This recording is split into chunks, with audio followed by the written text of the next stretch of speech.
Welcome to the first of what we hope to be a series of talks on topics not usually covered in the sort of normal course of things. My name is Chris. I'm one of the co-chairs for the Emerging Professionals Committee for the AIA Westchester Hudson Valley.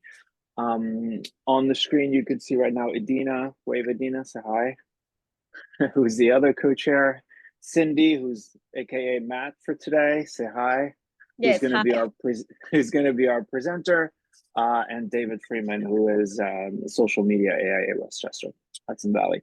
So we're going to be covering today general information on New York State and NCARB licensure requirement, particularly as they apply to individuals that are approaching licensing from an alternate path. And by alternate path, basically what we're talking about is, you know, people coming from overseas who perhaps or from the United States, but who haven't attended an NCARB accredited program or a recognized program by the AIA. And Cindy, who has gone through this process, will take over and sort of walk you through what her experience has been. All right, Cindy, aka Matt, please go ahead. Hi, everyone. Well, thank you again for signing up for the presentation, and I'm really sorry about these technical difficulties. We're here to try to, you know, like make it like an incentive for younger professionals and recent grads to join the committee and just to like provide support to, you know,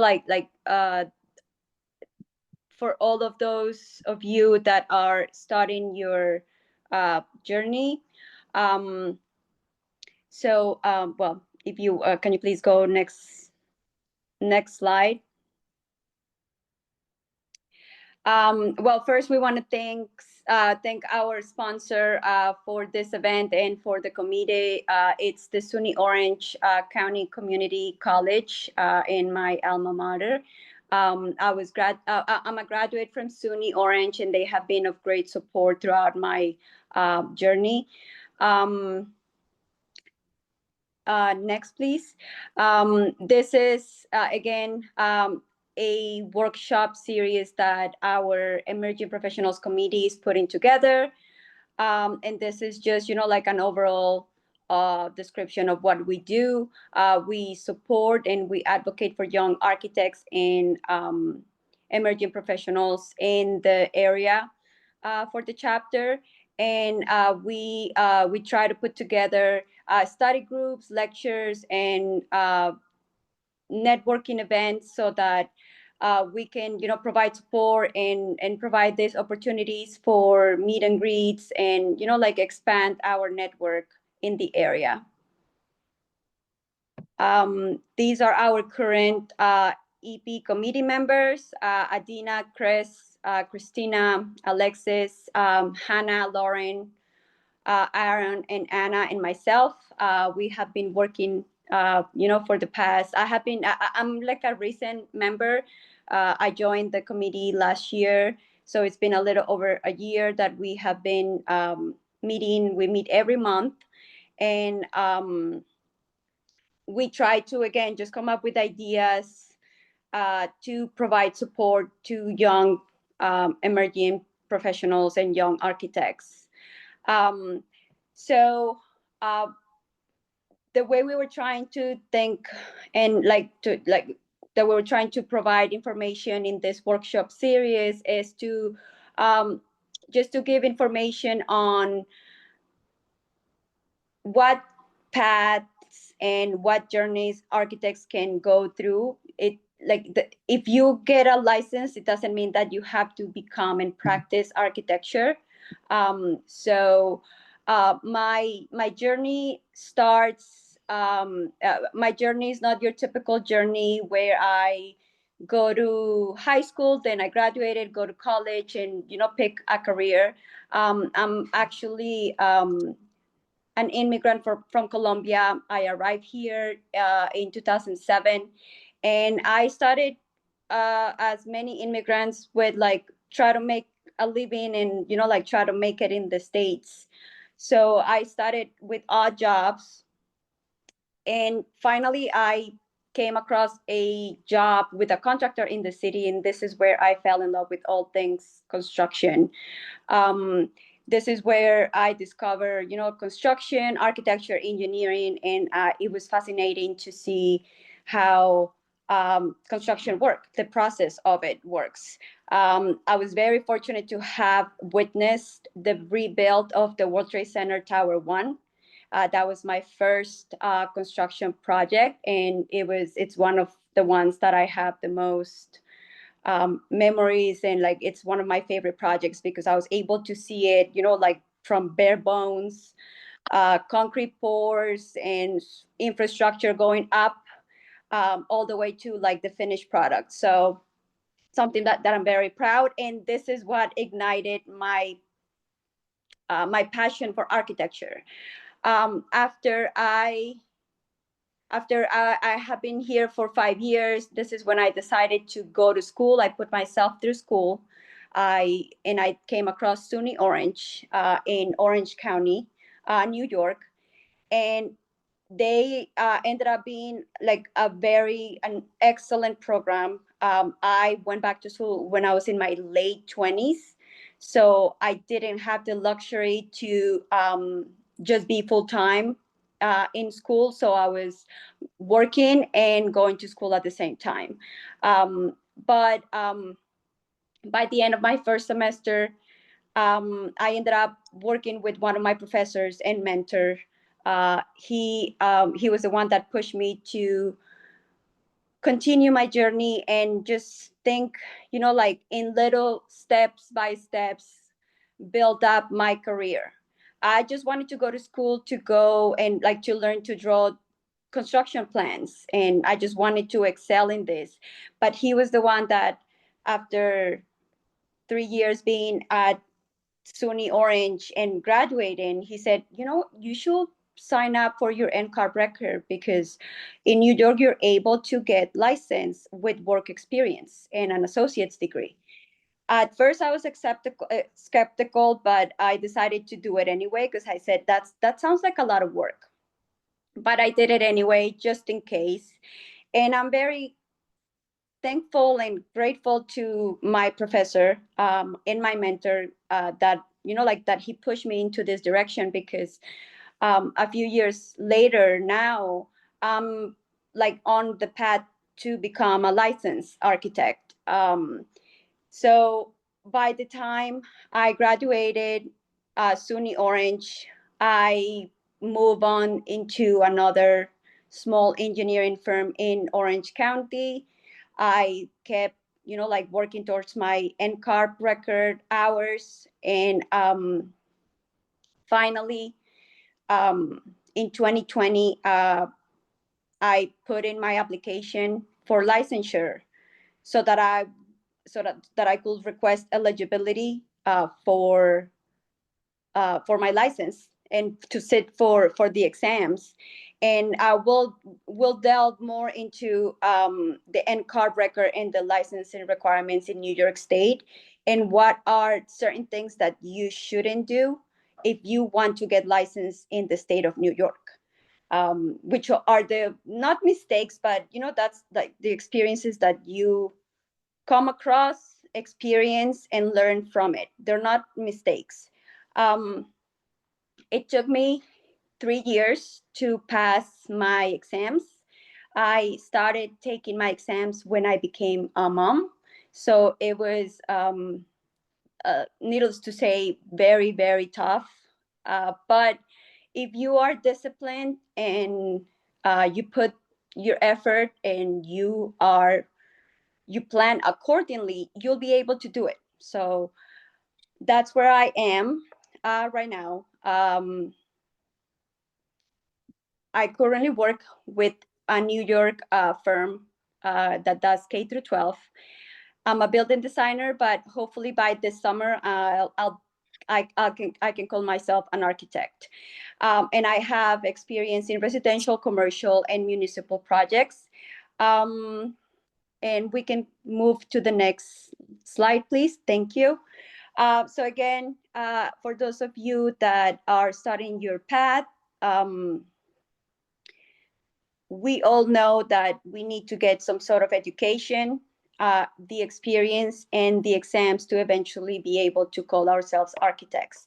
So for education, especially in New York, and we're talking about specifically New York, you are going to have a few options. You don't have to have a master's degree. You don't have to have a bachelor's degree. I have my associate's degree, but in New York City, you really don't have to have an associate's degree in order for you to apply. You need to just have work experience in the right setting. And by right setting, I mean in the right company, so that New York State accepts your experience and you can sit down for the exams. So as you can see in the slide, you have multiple options, all of them requiring and showing you that you need some sort of education if that's the route you want to go, plus your experience, which many of us, and I learned this the hard way and by doing my own research, because back then when I was doing my application process, the information wasn't as clear as it is, or it is a little better now, but a few years ago it wasn't as clear as now. And this took years of a few research getting done so that I could understand that you need your NCARB AXP hours, but you also need work experience that New York State requires you. They can go at the same time, but they are two separate requirements that you need to fulfill in order to eventually get your license. So this is just again a breakdown in a simplistic way so that you can see what is it that you need to eventually get your license. And after you complete or while you're completing your experience for New York State and NCARB, you are going to become eligible to take the exams, which are 6 exams, if many of you have not gone through or haven't started the process. After you have met all these requirements, the New York State Board of Architecture will grant you a license. But again, you have to meet all of these requirements before you get to that point. Next, please. So first things first, if you are a recent grad or you have been working for a little bit and you have not started your NCARB record, this should be your first step so that you can start logging in your hours. Do this as soon as you can, even if you're in college or people that are in college finishing up. Do this because if you don't do it, you might not take advantage of the fact that you can use your internships during the summer, during the winter, and you can log these hours to start logging in your hours for your AXP, your Architectural Experience Program. Next, please. So this is just an overview of what the NCARB record is. This is where you go and you can set up, you'll need to submit your transcripts for them to verify. This is where you also log in your experience. And this is where you're going to request eligibility for your exams. Personal experience, I kind of waited maybe like a year or two before I started my NCARB record, and that was a mistake. I should have started it from the moment I started working with my professor, with my first architectural office experience, because by the time I opened my record, they accepted my experience for experience, but the hours towards the architectural experience program, they did not accept. So I lost that opportunity to log all those hours. And it was like kind of like, I think it was like 2 years that I kind of like wasted by not logging them in. It doesn't matter for New York State specifically. It doesn't matter if you did not graduate from an NAAB program. They will grant you some credit points for your education. So know that, but also know that some states do not accept that. So you always have to do your own research if you're not in New York or you're planning to like move to another state. Next, please. When it comes to experience, again, start your NCARB record as soon as you can. Something else that I didn't know when I opened my record is that the engineering office where I started working after working with my professor, they were engineers. And because of their business structure, New York State didn't accept my work experience at this firm. So, but what did that mean? I was able to log in my hours because a licensed architect was signing for my hours. But when it came to New York State requirements, they did not accept it. So again, I didn't know. And by the time I learned this, I was like 2 years in this firm. So if I wanted to get licensed, I had to make the decision that I had to move on. Otherwise, staying in this firm, if I stayed in this firm, I will have never been able to get my license. So again, know when you're like interviewing for companies, make sure that they are in good standing and that they are authorized, that they are the right business structure that the New York State Architectural Board will accept experience from. Because of this, they didn't accept 3 years of experience that I had with this firm. And because I only have an associate degree, that was that set me back a little bit. So always do your research, make sure that where you're working, that they are providing the the right support for your licensure journey. And what Adina said, yes, now it's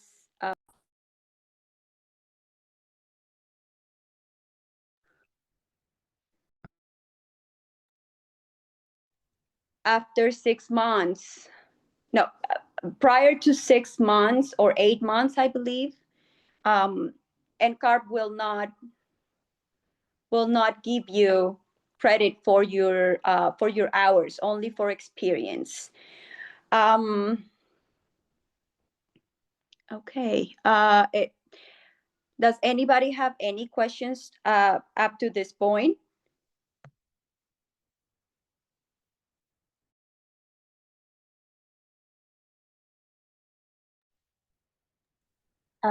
Cindy, do you want to wait to the end to have the questions and then have people write it in the chat in the meantime? Okay, sure. Okay, so can we go to the next? Thank you. So also with your NCARB record, nowadays, and again, this was when I was logging in my experience of you when I started. We have setting A and setting O. Setting A means architectural firm. Setting O means other type of experience. They will now accept like way more other experience than they did a few years ago. And now they updated their interface and through NCARB record, and you are even able to actually yeah, that's right, Adina. Some architectural firms are not like they're not.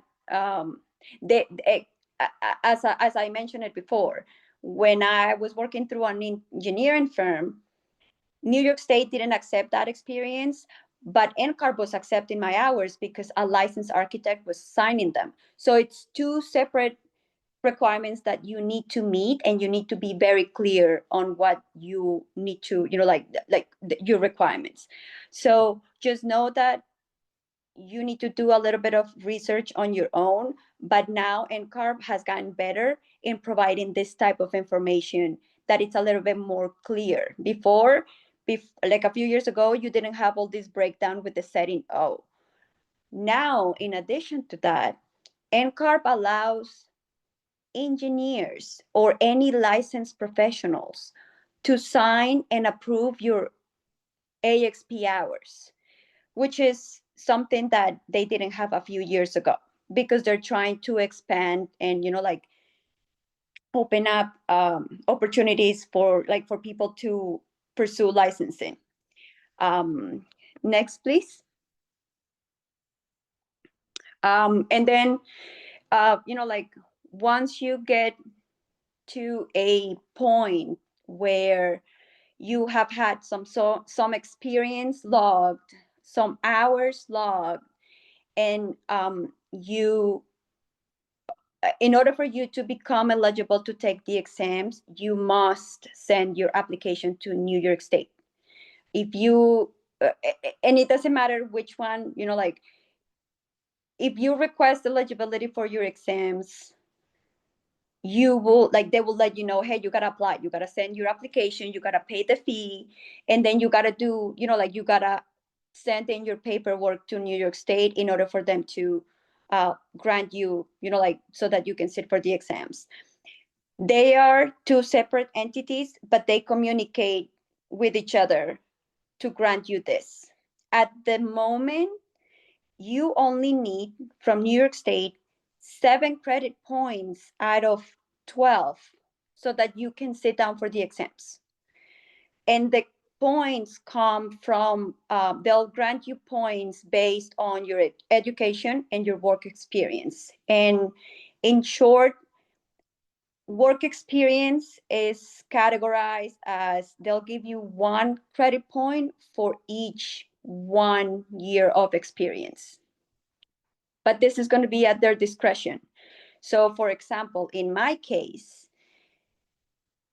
I was able to log in experience that it wasn't an architectural firm, but it was other experience in related work.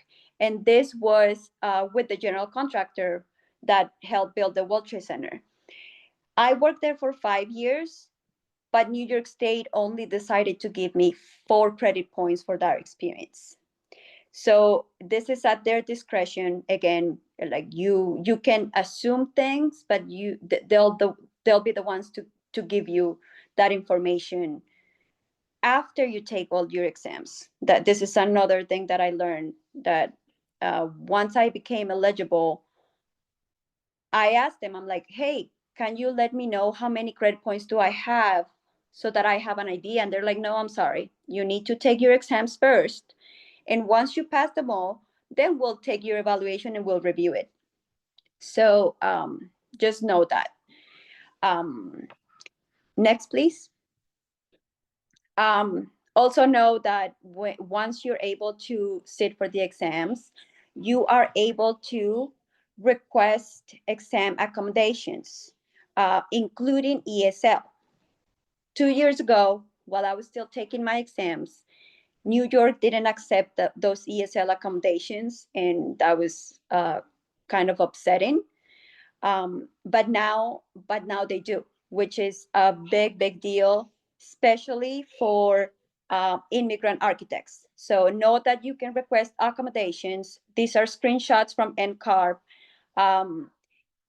and you'll be able to, and New York is going to accept it. Next, please. Also, any NCARB is constantly reviewing and updating things on the exam. So always, stay informed by signing up with their emails, subscribing to their emails, or checking the website or following them on social media. At the end of April, they are going to be retiring the drag and place type of questions for the exams. So know that they're always changing and updating things. Last year or 2 years ago, is it now, that they retired the rolling clock, which was something that it meant people had 5 years to complete the exams, or they will have to retake them if they let that lapse. But now that is not there anymore. So always stay up to date with those type of updates from NCARB. Next, please. Now, again, as I said it, these are two separate entities. So whether you don't have to get a license to be an architect fully. Architects, like licensed architects or people with license to practice architecture, don't always end up practicing architecture. They can go into different fields related to architecture, and they will still, be able to benefit from having a license in architecture. This is just a snapshot of where you also need to submit your application, which is the New York State Department of Education. And this is where you're going to end up sending your another application, and where you can find information on your licensing requirements based on work experience, education, and even international, international architects and students can need to go through this website. Next, please. So in here, again, you're going to find information on how to apply, what type of path is it that you're going to be applying with, because international architects also have the option to, they have a different path to apply, and New York State is one of the states that accept international education background in order to grant you a license. Next, please. So again, you'll need to do some research and dive into these websites and do like a detailed reading on all the general information that they provide. A few years ago, these websites were completely different and were lacking the accessibility in terms of finding the information easily. Now they are a little bit better organized, and you're able to find information a little bit easier than it was a few years ago. A few years ago, when I was applying, it was very it felt very cumbersome because I couldn't comprehend. I thought it was New York State and NCARB. They are both the same, but they're not. But now they're making it a little better for people to understand. Next, please. So here, again, this is where you'll find information on the general requirements, the fees you need to pay, the pathways to licensure, and the education requirements, the experience requirements, and your examination, which, everybody has to go through those. Next. And they are now making it a little bit more clear, and they have different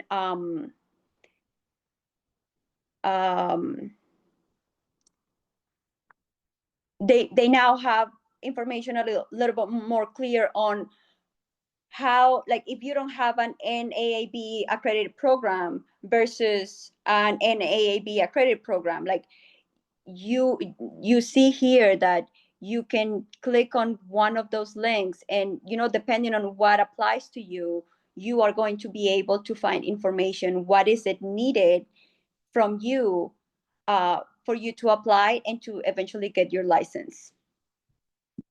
Next, please.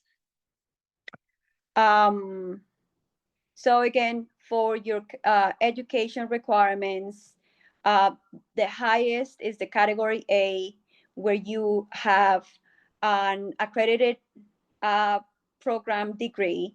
They could give you maximum 9 units out of 12, versus a non-accredited program degree, they'll only give you 8 units. In my case, I got a category. I apply with category O, which is a degree or post-secondary coursework in a subject related to architecture. My diploma from SUNY AUG is architectural technology, and it's an associates in applied science. So again, it's not an accredited program because they're only a community college, but it's a degree that it's related to the architecture field. Next, please. And this is the foreign education again for international architects. New York State specifically, they accept international architects with a degree from other countries. And now we have our, I forgot the word, Adina, can you help me out? It's like they accept like UK and Canada, and Mexico, like, and the, like the boards from these countries now, they have, I forgot the word. I don't know either. So like they have an understanding, and they like they have, oh my goodness, I cannot think of the word, but they accept Reciprocity? Yes, reciprocity. Thank you. Reciprocity with a few countries. So international architects also have the option. Next, please.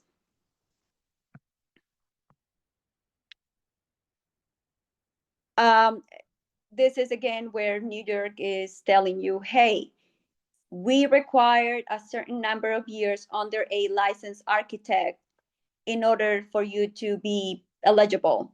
In my case, I think I was with Jay, but okay, it's not here. It's in the next one. So if you see that New York State, you don't really need a degree.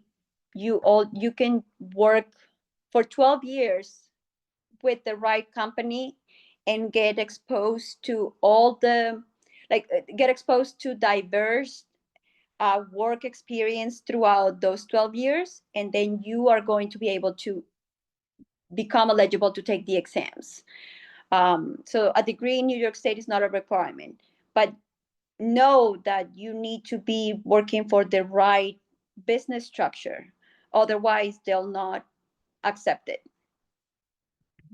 And then again, at the same time that you are going through your work experience and logging in your hours and your experience, you're going to have to start studying for your exams. And so that's another, that's another process on its own.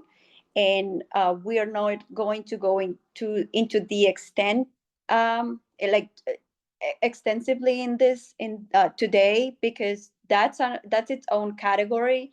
And if you have started, you know what we're talking about. If you have not started your journey taking the exams, it's another process where you're just gonna have to dedicate time and plan accordingly, because it's 6 exams that they're not difficult, but they're not easy either. So just know this, And that's it from my end. I believe, I hope I didn't rush. And I hope this was, informative, and now we can go around and take questions if you have any, or open up, the floor to have discussions and see where everybody's at in your process. So I'll leave it up open for anybody.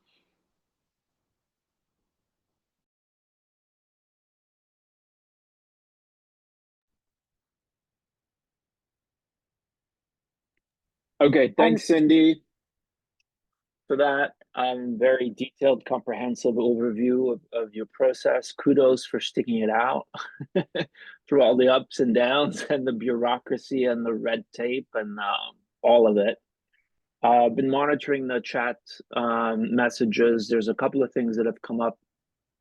And I think one of them is sort of understanding the difference in more detail, sort of the difference between the New York State requirements asking for a lot more than the NCARB requirements.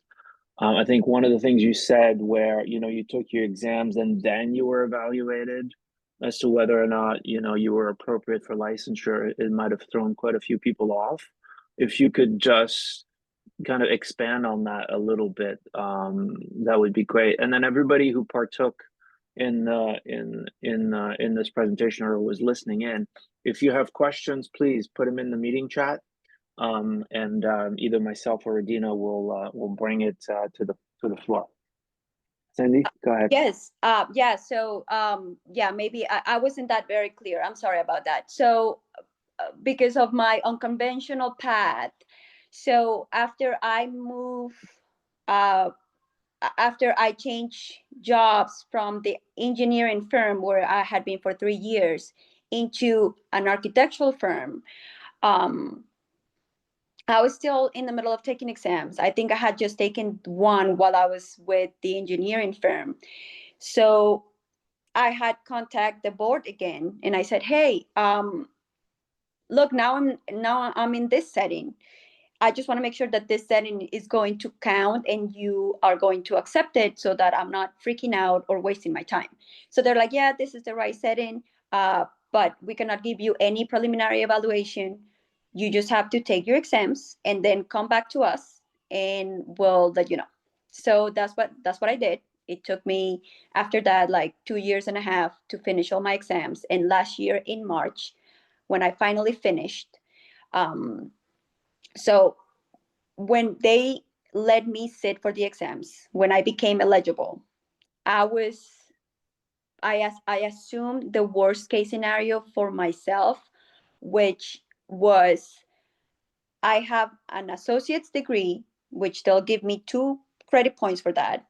And I had the 5 years of experience with the contractor, which I said, okay, they'll probably give me 5.4. So I needed 7 to sit down for the exams. I said, at least they'll have to give me, like, at least at this point, I have 8 points. Because I wasn't sure how many credit points they will give me for working with my professor. Finally, when I finished my last exam, I reached out to them and I said, hey, I just finished.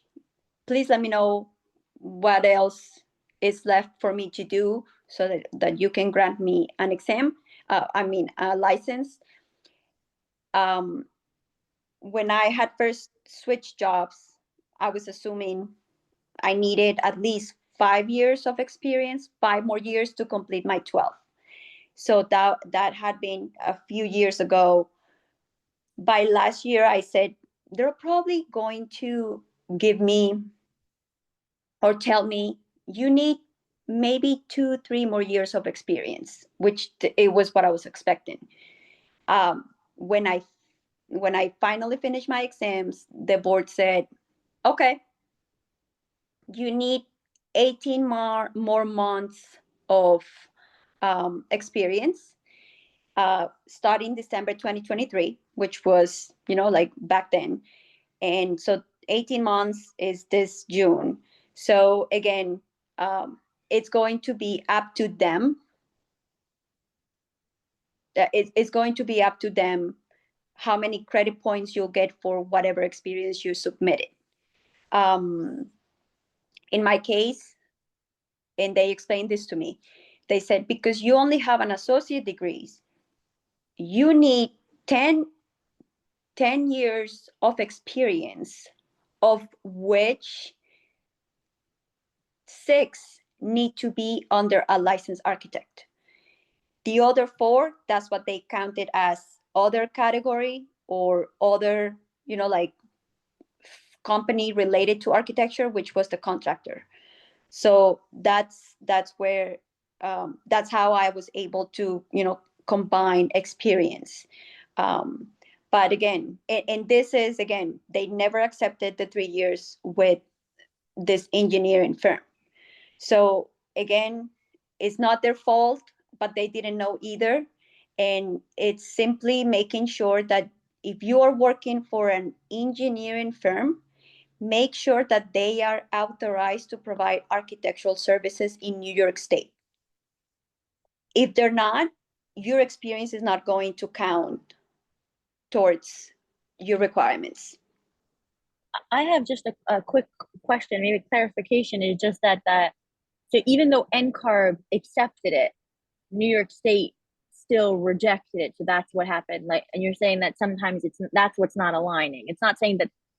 So like, okay, and then so since they rejected it, now you have to do an additional, even though technically speaking, when the hours are recommending is somewhat the same. They're both saying you need 10 years of experience or whatever. But now all of a sudden they're rejecting more hours that NCARB originally said yes to. Yes. Okay. So thanks again, for clarifying. NCARB, I called them and they said your hours being approved by a licensed architect, they're fine with us. We have no issue with this whatsoever. So your hours are fine. But then New York is the one that said, yeah, your experience, we're not going to accept. And that's where you have to understand the 2 entities are separate. You can go through the requirements at the same time, but they're completely 2 separate entities. That it happens that if you're getting your AXP hours through a company, it's going to also count as your experience requirement for New York State, but they're not the same thing. So yes, while NCARB said we have no issue because a licensed in good standing, in good standing architect is approving your hours, New York State said no. That's where they don't align, and that's where New York. So to this point, to this day, that's why I have so many hours in my NCARB. I have 12, like almost 13,000, because 3 years that I log as a full timer didn't count as experience for New York State. Yeah, you also need to be careful about what in good standing means, because I had them reject 2 years of my hours. No, 1 year. Yeah, there's almost a year's worth of hours that was rejected because the architect under which I was working had not renewed his membership with New York State. Oh, see, like that's something that you Which is also... weird. It's like he lapsed for whatever reason for 1 year, and so the hours before he lapsed were fine. The hours after he came back on were fine. The hours where he was not were rejected. And it's the same thing. I have something like 16,000 hours worth of experience that, but I also have a very long and convoluted NCARB record that I started back in 2001, and I went off and did a bunch of other things that have nothing to do with architecture, but design in general. And so I'm going through a similar process, including the review of my, architectural degree, which was granted in Canada, which is an accredited program, but it's not an accredited program by the American side of, and so that whole thing is happening now. And again, this is where we say people need to do their research and start doing our research, and don't get overwhelmed, and ask questions. That's why the EP committee is here. If you connect with us, we have experience, like Chris, like myself, like Adina, we have experience in different fields throughout the process that we can help you navigate. Being that there is about 8 minutes or so left to this meeting, I want to, like, if you have any other questions, I feel free to unmute, raise your hand, unmute, and say what your question is if it's something specific. I know that there were some people who are teachers, for high school students and college students that they're asking about, or maybe students that they or kids that they're worried about. Whatever it is, whatever the questions you have that's maybe a little bit more specific, feel free to let us know, and we'll try to help you. We have another 8 more minutes.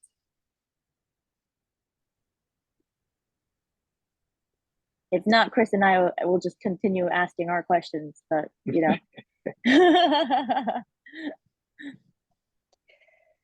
And I mean, I'll fill in some air, right? I went through something similar with the Office of the Professions, because again, my NCARB record was started such a long time ago, and my experience ranges the full spectrum. There was a lot of my experience that came into question, and so I ended up being investigated by my experience ended up being referred to an investigator at the Office of the Professions. And over the period of about a month, I basically had to demonstrate, why the experience, why things happened the way they had. So basically explain why I didn't choose a typical career path. Well, why did you go into lighting design? What does that have to do with architecture? Well, right.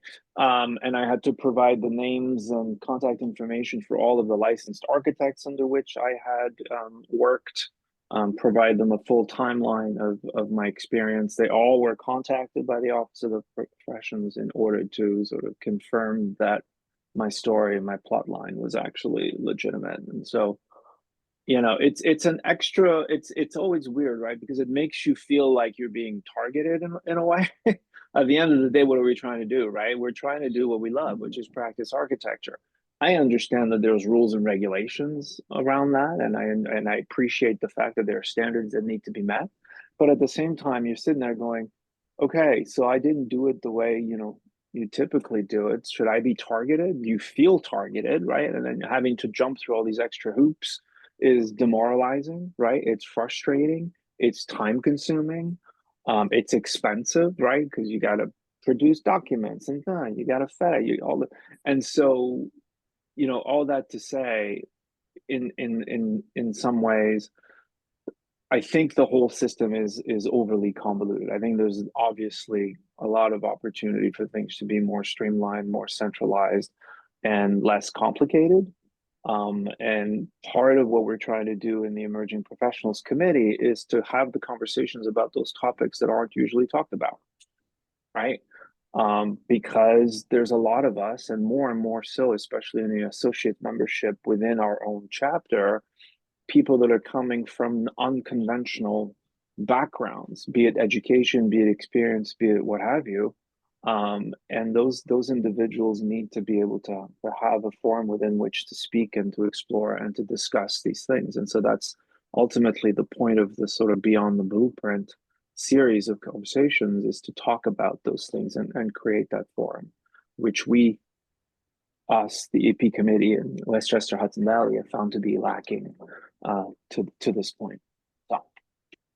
Yeah, and I will just add to that in the sense that, like, I'm coming from a world where I'm working in construction all day and sustainability, and however those are not through a licensure like a AOR, an architect on record, and then it is hard to have that signed as an AOR.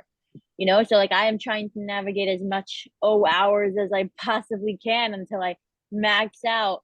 But yeah, there is something about that where it's like learning about what you could do as an O, and to really just max out. Like you can use a lot of these AIA courses, you can max out on some of those and use that as your hours. There's a lot of things, there's volunteer work that you can use as and you can use that as hours. You can do proposals and send that out. Like, you know, I did a proposal for the Brooklyn Bridge, and as long as you have a mentor, you can actually put that as your hours.